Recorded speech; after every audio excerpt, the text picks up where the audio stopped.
What happens when people realize there is an irreparable damage and they still have to play the game? Margin Call, a movie that is inspired by the financial crisis which happened at 2008. On the first look, it looks like classic financial crisis movie, but it offers way more than that. The film's tension is amplified by how there is no music in tense moments, which is majority of the scenes in this movie, and how each character has very different tactics. I recommend watching the movie if you haven't yet, since there will be spoilers and I will explain stuff like you already watched the movie. Trust me, you will enjoy your session.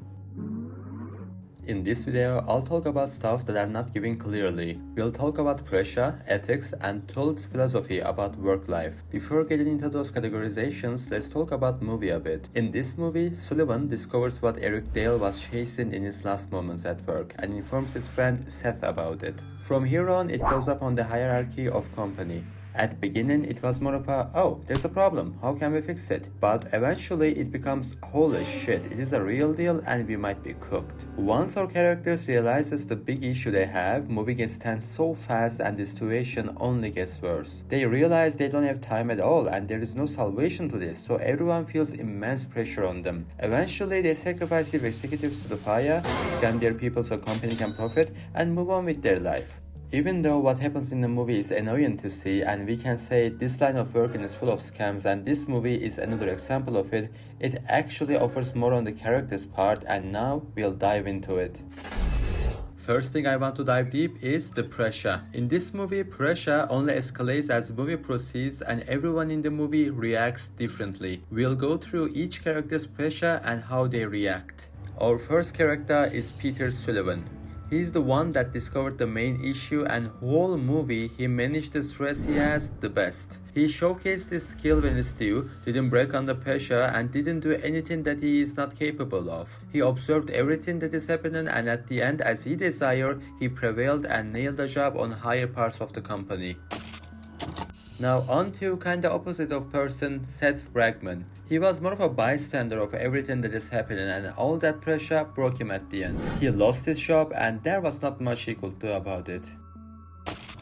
There is one interesting person in aspect of pressure, Will Emerson. Even though he looks like jolly and enjoying life to the fullest guy, in reality he's acting tough to have his job. We know this by the scene at the roof. He challenges himself with fear of jumping, and when Seth and Peter asks about it, he says, "Yeah, well, I'm a little dark sometimes." whole movie he acts like he has all the success but he is empty inside. He's not smart but logical enough to create a solution or come to conclusion fast and move on with his life. But at least to me he gives vibes of knows his stuff but his soul is shallow. For a person like this, pressure won't break him at all, at least at job. When the shift ends, only he knows what his mind will go through. Jared Cohen is the most interesting character. He's the embodiment of logic first and emotions are not in the table. He only talks when it's necessary, doesn't have any emotional baggage, doesn't care other people, and he shows it without a care. He acts compassionate in coworker level but never dare to fix your emotional issues. The biggest example of it is the bathroom scene. Seth is devastated after learning what will happen and this guy just listened to him talking about being fired, and once Seth says, Yeah, this is all I've ever wanted to do. he just says, Really? after Seth realizes that Cohen doesn't care about him, he leaves. And again, Cohen doesn't care about him at all. We can even say he has a smirking face but can't really tell. A person that is emotionless like this wouldn't break under this kind of pressure we are seeing in this movie. In this movie, one of the subjects that we can observe the most is the ethics. Let's categorize ethics with few extremes. There is not really a good ethics guy. We can say Seth is a good guy since he only took hit and fell down, he didn't do anything bad in revenge.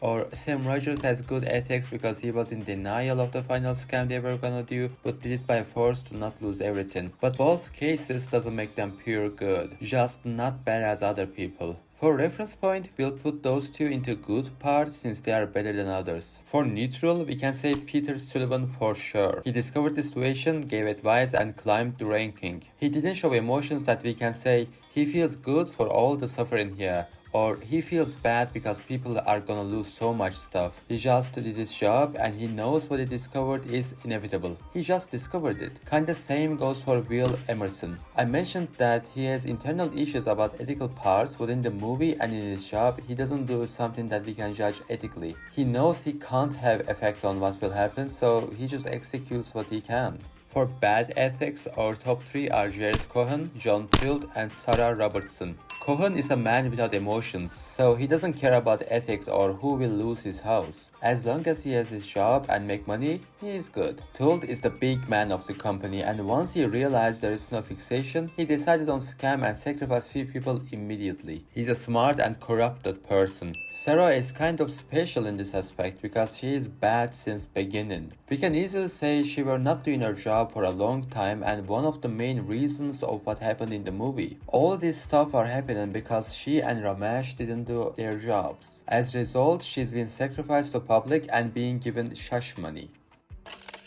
So far, I've shared my own categorizations I came with after watching the movie, but there is actually one categorization that is given. In the movie, Tuld says, "There are 3 ways to make a living in this business. Be first, be smarter, or cheat." and we will analyze under this spotlight he gave. The firsts are Sam Rogers, Sarah Robertson, and Will Emerson. They are in their position because they went there earlier, and especially Sam Rogers were one of the firsts. The smarts are Jared Cohen, Eric Dale, and Peter Sullivan. It's easy to say Cohen in his position because of his logic-based thinking with no emotion, and we've seen how Sullivan thrives. Eric can be in first category too, but in the movie he fits the smart more since he's the first person that realized this downfall of market and made profit at the end. For cheaters, we can say Sarah and Ramesh. They are not directly cheaters, but their toxic attitude and how they were unable to see this crucial mistake which led to the downfall leads us to mark them as cheaters in this movie. As you can see, what Tuld gave us is pretty on point. A niche touch that's done by the movie which opens a door for us to go through. Even though it's a brutal categorization, it can be implemented into real life workplaces too. I think we did enough categorizations. Now, if we handle movie as whole, we see how corporates can be and how bad economical crisis was, but at the same time, we can see one more thing which I was focused while watching, how humans can be under immense pressure and act so heartless. This movie is about economical failure and how evil corporates are, but as much as it shows that, it points out how people are evil too. How they adapt to bad stuff in good way and bad way. How true faces of people come to light with immense, urgent pressure. I want to point out again that how there was no music in intense parts made the movie unique for me. With simple move like that, the movie pulls us and makes us feel the tension. Thanks for watching the video. If you want to share something or inform on something I missed about the movie, let me know in the comments. Take care and I'll see you in my another video.